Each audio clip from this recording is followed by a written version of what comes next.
2022년 여름의 끝자락에서 인사드립니다. 이번 주 신통방통 당진통 시즌2 진행을 맡은 당진시대의 이마연 기자입니다. 이번 주에는 8월 22일자 당진시대 신문에 실린 기사를 소개하는 뉴스 브리핑 시간을 마련했습니다. 어떤 기사들이 당진시대에 실렸는지 함께 살펴보시겠습니다. 먼저 1면부터 보겠습니다. 지난 7월 출범한 민선 8기가 약 50일 정도 지났는데요. 최근 당진시가 민선 8기 당진시의 도시 브랜드를 그린 경제도시로 선정했습니다. 이를 추진하기 위한 10가지 브랜드 사업도 함께 선정했는데요. 크게 신성장 기반 마련을 위한 사업 6가지와 정주여건 조성을 위한 사업 4가지로 구분됩니다. 신성장 기반 마련을 위한 사업에는 해양관광 복합단지 개발, 수소산업 클러스터 조성, 성문 국가산업단지 탄소밸리 조성, 신규 산업단지 조성, 당진 합덕 역세권 개발, 농업 신품목 신품종 육성, 이렇게 6가지가 있고요. 정주여건 조성을 위한 사업에는 도심 속 명품 호수공원 조성, 기업 유치를 통한 일자리 1만 개 창출, 고등학교 신설, 지역 보건의료 서비스 강화, 이렇게 4가지 사업이 포함이 됩니다. 그런데 이 10가지 브랜드 사업이 그 의린의 가치를 담아내지 못하고 있다는 비판도 제기가 됐습니다. 김정진 당진 환경동연합 사무국장은요, 수소산업이나 탄소밸리, 해양관광, 호수공원 등은 겉보기에 친환경적으로 보이지만 그렇지 않을 수 있다고 지적했는데요.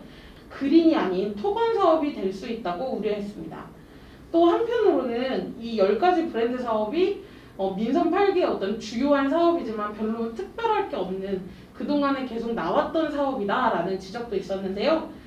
조상현 당진시의원은 수소산업 클러스터 탄소밸리 역세권 개발은 민선 6, 7기부터 지속적으로 언급돼 왔고, 자율형 사립고는 과거에 추진되다 무산된 적 있는 사업이다.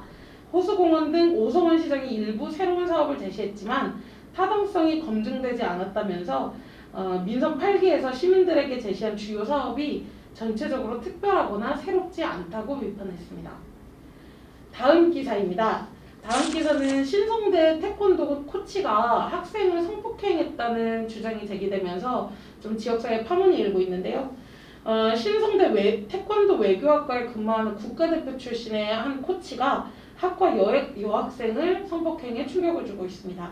해당 사건은 피해 학생의 언니가 지난 14일 온라인 커뮤니티인 고배드림에 성폭행입니다. 도와주세요 라는 제목의 글을 올리면서 시작이 됐는데요.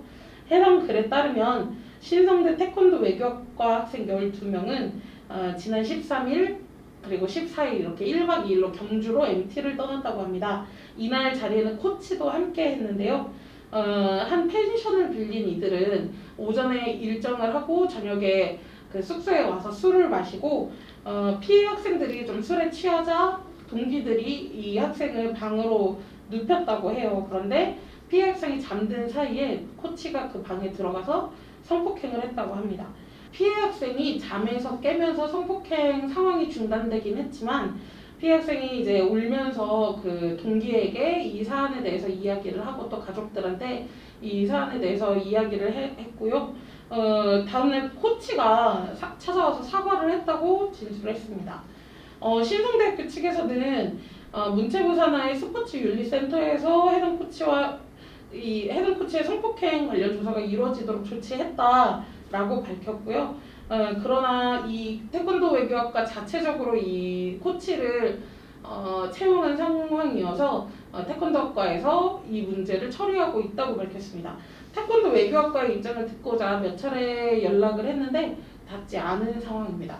앞으로 이 사태가 어떻게 조사되고 처리가 되는지 좀 더 지켜봐야 할 것 같습니다.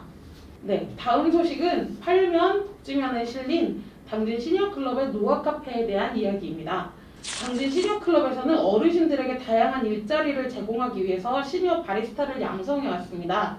그리고 시민이 모이는 공공장소에 작은 카페들을 오픈을 했고요. 현재 36명의 시니어 바리스타가 카페로 출퇴근하고 있습니다. 그 중에서 당진 장례식장에 마련된 노화 카페는 지난해 문을 열었는데요. 코로나19와 장례식장의 특성상 개소식을 좀 하기 어려워서 한 1년여간 그동안 이렇게 운영을 해왔습니다. 최근에는 장례식장을 찾는 이들과 이런 시민들의 휴식 공간으로서 또 장례식장에서 이제 슬픔을 가지는 분들에게 또 위로가 되는 공간으로 자리 잡고 있다고 합니다. 시니어클럽에서는 지금 현재 당진 문예의 전당과 당진 스포츠문화센터, 삼손산 수목원 등의 이 시니어 카페를 운영하고 있습니다. 네, 마지막으로 당진시대 11면에 보도된 시문문학대상 관련한 소식 전해드리겠습니다. 시문상록문화제가 오는 10월 열리는데요. 이에 앞서서 시문문학대상과 시문문학상을 공모했고 그거에 대한 결과가 최근에 발표됐습니다. 이번 시문문학대상으로는 정하나 소설가가 선정됐습니다. 수상작은 단편소설 지난밤 내 꿈에라는 작품인데요. 이번 소설에 대해서 심사위원회에서는 한센병력을 지닌 할머니로부터 시작된 여성 3대의 이야기를 통해 상처와 회환이라는 결코 간단치 않은 삶의 진실을 형상화한 명편이라고 평가했습니다. 다음 시문문학상에는요. 소설 부문에서 박승아 씨와 진하리 씨가 당선이 됐고요. 시 부문에서는 김철 씨가 당선됐습니다. 네, 심사위원회에서는 소설 부문 시문문학상을 수상한 박승아 소설가에 대해 상징적인 인물을 만들어낼 줄 안다며 이를 독특한 분위기 창출로 이어나가는데 능하다 이렇게 평가를 하셨고요. 진아리 소설가에 대해서는 중산층의 복잡한 세태와 심리를 이끌어내는 관점과 주제의식이 새롭다라고 평가를 했습니다. 또한 시부문 시문문학상을 수상한 김철 시인에 대해서는요. 노동과 일상의 감각을 참신한 상상력으로 재구성한 점을 높이 평가했습니다. 시상식은 시문상록문화제가 열리는 10월 29일 시문기념관에서 진행될 예정입니다. 네, 이상으로 1418호 당진시대에 게재된 뉴스들을 읽어드리는 뉴스브리핑을 이상으로 마치도록 하겠습니다. 이 영상은 지역신문발전위원회의 지원을 받아 제작하였습니다.